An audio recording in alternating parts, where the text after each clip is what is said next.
Bienvenidos a una nueva cita de psicoanálisis. En esta oportunidad voy a trabajar para una lista de reproducción que tengo olvidada. Todavía en realidad no le hice ningún aporte significativo.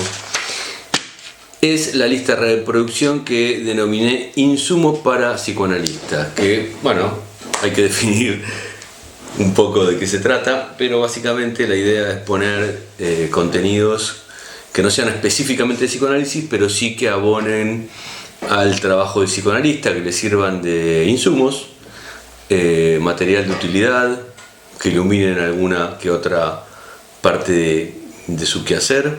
Vamos a ver, hoy les traigo entonces un artículo, vamos a parafrasear un artículo de Patrick Charadou, que es una de las referencias, uno de los autores de referencia de la disciplina de análisis de discurso. Es central en la escuela francesa de análisis de discurso, es uno de los autores del diccionario. Ustedes saben que tengo un video en el que hablo sobre texto y contexto y utilizo ese diccionario. Bueno, Charadou tiene un montón de otros artículos donde trabaja un montón de otras cosas desde la perspectiva del análisis de discurso. Así que hoy les traigo un artículo que es imperdible, espero que les interese, les sea de utilidad, porque trabaja sobre las emociones desde el punto de vista del análisis de discurso. Apuesto a que esto va a ser de utilidad para los analistas. No te lo pierdas, mirá el video hasta el final, es corto, pero míralo porque realmente es un material que a mí por lo menos me ha servido y quiero compartirlo con vos hoy.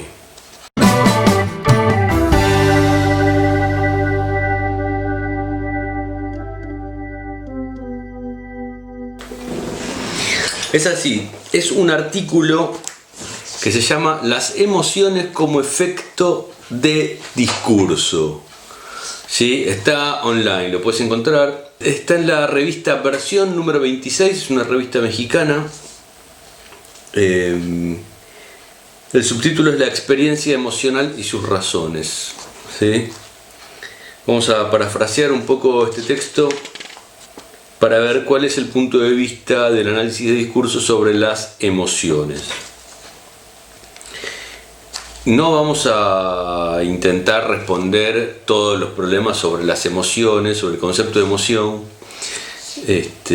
Simplemente vamos a hacer un comentario desde el punto de vista del análisis de discurso y desde el punto de vista de uno de los autores del análisis de discurso, porque al interior de esa disciplina obviamente hay distintos puntos de vista. Les quiero aclarar que el concepto de sujeto, que lo voy a nombrar varias veces en tanto figura en el texto, es el concepto de sujeto antropológico universal, ¿sí? No es el sujeto del psicoanálisis de Lacan que solemos utilizar, sino que cuando me refiero a sujeto me estoy refiriendo a lo universal antropológico.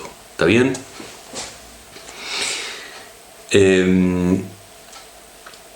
Desde el análisis de discurso, un concepto como el miedo, por ejemplo, no va a ser considerado en función de los mecanismos fisiológicos que intervienen en producirlo, al miedo, ni por los indicadores de personalidad del individuo, ni tampoco como un síntoma psicológico o colectivo, ¿sí?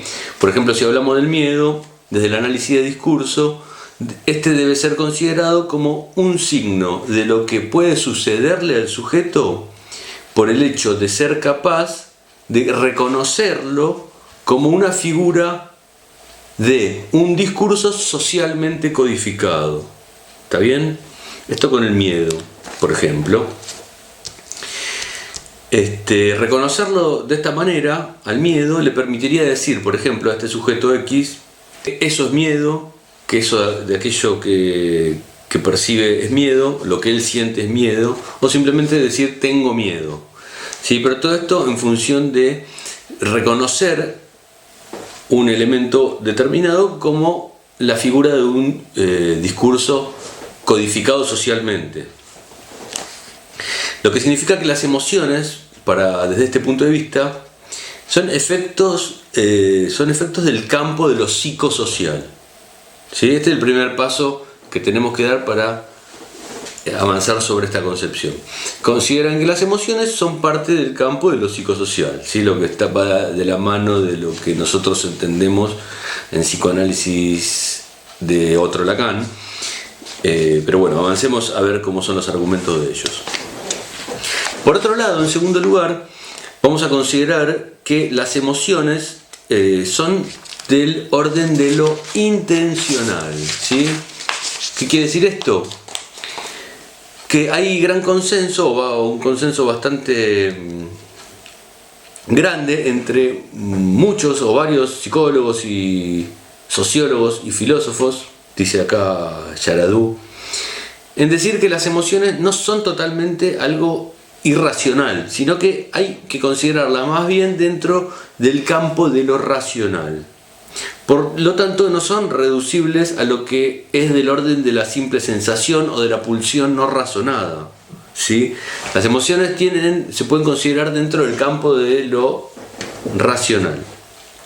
Por ejemplo, la lástima o el odio, ¿sí?, entendidas como emociones, no son simplemente el resultado de un acceso fisiológico o de una tendencia inconsciente, ¿sí?, como veníamos diciendo.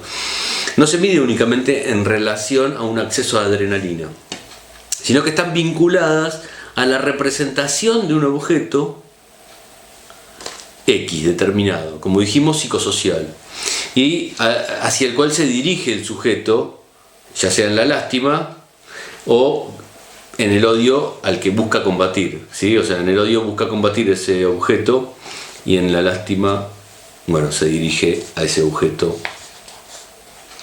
de acuerdo a esa emoción.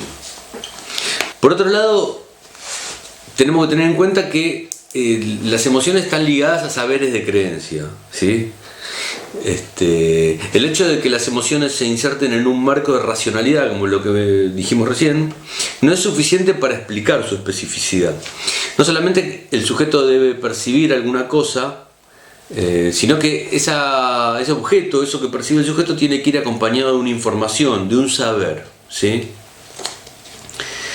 Es necesario que el sujeto pueda evaluar ese saber y que pueda posicionarse en relación con ese saber para poder experimentar o expresar esa emoción como consecuencia de la evaluación que realiza de ese objeto percibido y la aplicación del saber sobre el mismo. Varios investigadores afirman que no hay que considerar que las emociones son de entrada una interpretación de una circunstancia determinada, como parece ser que podemos considerarla de acuerdo a lo que estoy planteando acá, sino que se trata de una interpretación fundada en los valores que da como resultado un juicio de orden moral, ¿sí? O sea que la ausencia de una emoción en tales circunstancias, en una circunstancia determinada, conlleva una sanción moral. Por ejemplo, ante una situación determinada es esperable, de acuerdo a un acuerdo, digamos, valga la redundancia, de acuerdo a un arreglo social, que se experimente determinada emoción, ¿sí? Si no se experimenta esa emoción determinada, que es esperable que sea experimentada en un momento determinado, se produce una sanción moral sobre esa persona que no vivencia esa situación como con el tinte emocional que debería tener, ¿sí? Entonces, fíjense que pasa a relacionarse con una sanción moral. Continuamos.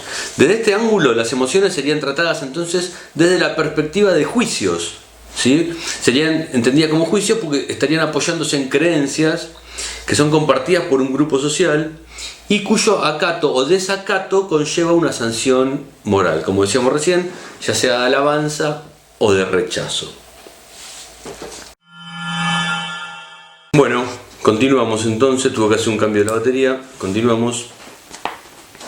Dijimos hasta aquí que lo último que dijimos fue que las emociones son un tipo de estado mental racional, ¿verdad? Vamos a continuar, vamos a agregar que las emociones y las creencias están indisolublemente ligadas. ¿sí? Las creencias y las emociones vendrían a estar ligadas entre sí, por lo que toda modificación de una creencia conlleva indefectiblemente una modificación de la emoción asociada y una modificación de la emoción estaría modificando, a su vez, desplazando, conmoviendo una creencia. Y dicen estos autores aquí que mucho se podría esperar, apostar a que toda desaparición de una emoción en una circunstancia socialmente esperada acarrearía finalmente una modificación de las creencias que tenía relacionadas, ¿sí? Ya para terminar vamos agregando entonces que la carga emocional que pueda tener una palabra, una frase o una idea determinada puede cambiar, incluso puede invertirse en función del contexto y la situación en la que se emplea, ¿sí? Esto es lo que plantean desde el análisis de discurso. Lo que sí se puede decir es que una palabra o una imagen o una situación determinada de la cual se espera determinada emoción, por lo menos debe considerársela como buena candidata para desencadenar un tipo de emoción X.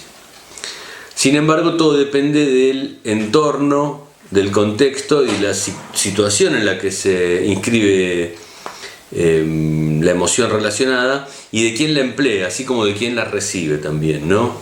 No debe considerarse la relación entre la emoción y un término, una palabra o una situación como una relación ligada indefectiblemente, inequívocamente e inamovible, ¿sí? No es que una situación determinada indefectiblemente va a producir sí o sí este tipo de emoción. Eso puede modificarse. Y puede modificarse de acuerdo al contexto en el que se lo utiliza, la situación de empleo, ¿sí? Y algunas otras variables que pueden hacer que esto se modifique. Es decir, desde el punto de vista discursivo, debemos tratar a las emociones como los efectos posibles que puede producir un acto de lenguaje, ¿sí? Y en una situación dada, en un contexto determinado. Así que bueno, espero que les haya aportado algo este video sobre la forma de comprender las emociones, o sea, ampliar nuestra capacidad de comprender, entender que las emociones no son algo que vienen por default, que deben ser entendidas como algo que tienen que pasar siempre y en determinado momento de una manera rígida, fija, y que están ligadas indefectiblemente a situaciones de manera inamovible, ¿sí? Eso es todo por hoy, espero que les haya servido, les dejo un abrazo y nos vemos en la próxima cita de psicoanálisis. Suscríbanse si no están suscritos, los espero en la próxima. Chao.